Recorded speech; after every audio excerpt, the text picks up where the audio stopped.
नमस्ते प्यारे बच्चों, दोस्तों, आप सभी का kaizen open courseware YouTube channel पर हार्दिक स्वागत है। यह चैनल काइजन पब्लिक स्कूल भाणा का आधिकारिक चैनल है। इस चैनल का उद्देश्य सभी विद्यार्थियों को समान रूप से उत्तम शिक्षा प्रदान करना है। बच्चों, आज हम कक्षा पहली और दूसरी का हिंदी व्याकरण का विषय भाषा और उसके भेद पढ़ने जा रहे हैं। सबसे पहले बात करते हैं हम भाषा की। भाषा की उत्पत्ति कैसे हुई, भाषा की उत्पत्ति क्यों हुई, क्यों आवश्यकता पड़ी भाषा की, और भाषा के कितने भेद हैं, इनके बारे में हम विचार करेंगे। तो सबसे पहले भाषा कहते किसे हैं? कहते हैं किसी भी व्यक्ति के द्वारा अपने मन के भाव एक दूसरे से प्रकट करना, और उसका जो प्रारूप है, उसका जो साधन है, उसको हम भाषा कहते हैं। तो हम कह सकते हैं अपने विचारों को प्रकट करने के लिए हम जब एक दूसरे के साथ में लिख करके, बोल करके प्रकट करते हैं, तो वह जो ढंग है, वह जो तरीका है, वह भाषा कहलाती है।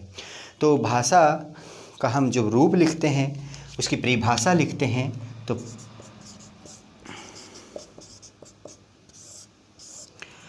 कहते हैं किसी एक व्यक्ति के द्वारा जब हम अपने विचार बोल करके किसी व्यक्ति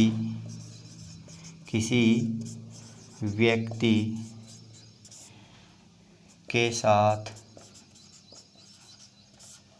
हम बोल कर या लिख कर अपने भावों और विचारों को प्रकट करने के ढंग को भाषा कहते हैं। देखो, किसी भी व्यक्ति के साथ हम जब बोल करके या लिख करके अपने भावों और विचारों को प्रकट करने के जो ढंग है, उसको हम क्या कहते हैं? भाषा कहते हैं। भाव तो हम कह सकते हैं कि किसी भी बात को कहने के दो तरीके हैं, या तो लिख करके बता सकते हैं या हम बोल करके। किसी भी बात को समझने के भी दो तरीके हैं, या तो हम किसी लिखी हुई बात को पढ़ करके, या किसी भी व्यक्ति के द्वारा बोली हुई बात को सुन करके। तो हम कह सकते हैं कि भाषा की आवश्यकता हमें एक दूसरे को अपनी बात को, अपने मन के भावों को, विचारों को समझने के लिए इसकी भाषा की आवश्यकता पड़ी।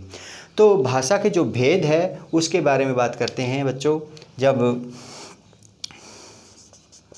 भाषा के मुख्य रूप से दो भेद हैं। कौन कौन से? एक है मौखिक भेद वह है जो हम मुख से बोल करके या किसी की बात को सुन करके हम उसकी बातों को, उसके मन के भावों को, उसके कहने के जो तथ्य हैं उनको समझते हैं, उनकी बातों को पूरी रूप से, समान रूप से हम जान सकें।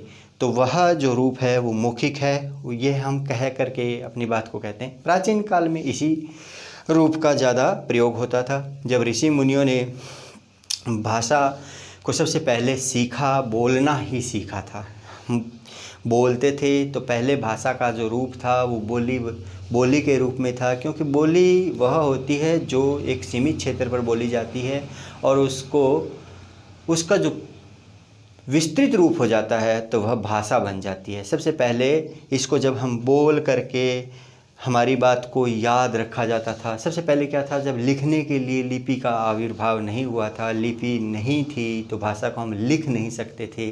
तो हमारे ऋषि मुनियों ने सबसे पहले हमारे जो प्राचीन ग्रंथ है उनको याद रखने के लिए क्या किया? निरंतर अभ्यास किया, स्वाध्याय किया।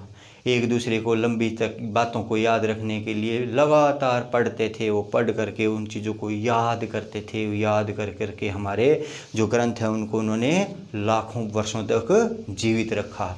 तो उसी प्रकार से फिर उसके बाद में धीरे धीरे आज से करीब 6000 वर्ष पहले लिपि का आविर्भाव हो गया। लिपि वह भाषा को लिखने के जो चिन्ह हैं उनको क्या कहते हैं, लिपि कहते हैं। तो उनका आविर्भाव हो गया। उसके बाद में धीरे धीरे भाषा को मौखिक से लिखित रूप प्रदान किया गया, लिखित रूप में लिखने लग गए।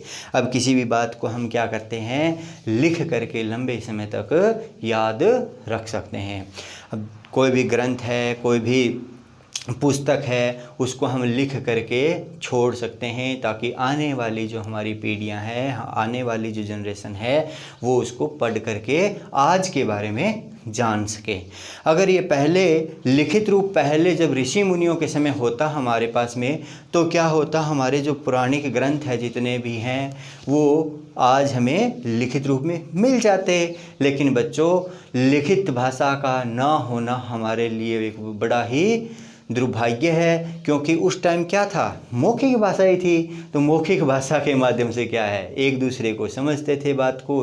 जब टीचर क्लास में, गुरु जब बच्चों को पढ़ाता था तो कैसे पढ़ाता था, बिठा करके सामने और उनको लगातार अभ्यास करवाते थे। कोई मंत्रों का, कोई प्रश्न का, कोई क्वेश्चन का, किसी भी प्रकार की जो उनको याद करवानी होती थी बातें, उनको लंबे समय तक याद करवाने के लिए उनको बार बार बुलवाया जाता था ताकि उनको कंठस्थ हो जाए।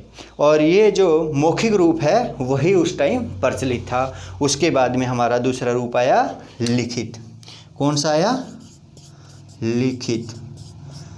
लिखित रूप मौखिक भाषा से, जो लिखित भाषा है वो मौखिक भाषा से अधिक शुद्ध है, क्योंकि मुख से बोली हुई बात को हम लंबे समय तक याद नहीं रख सकते, लेकिन लिखी हुई बात को हम आज भी याद रख सकते हैं, आने वाली पीढ़ी के लिए भी याद रख सकते हैं, संजो करके रख सकते हैं।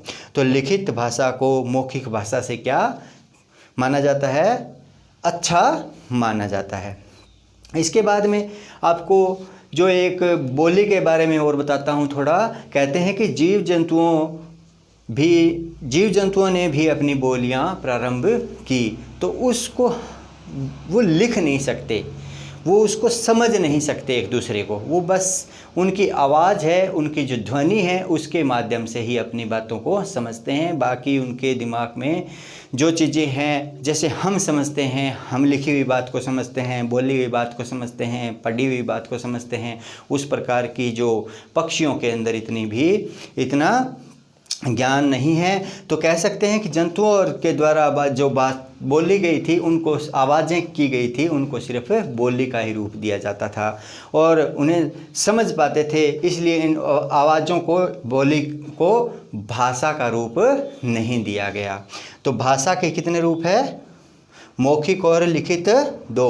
प्यारे बच्चों, जब हम किसी भी बात को पढ़ते हैं तो उसको हमें लिखना भी चाहिए।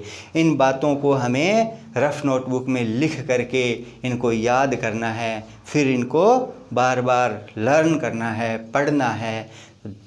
इस प्रकार से हमें आज जो हमारा भाषा और उसके भेद है, उनके बारे में हमने इस पाठ को पढ़ा। इसको आप पूरी तरह से देखें और लर्न करें और समझें। धन्यवाद।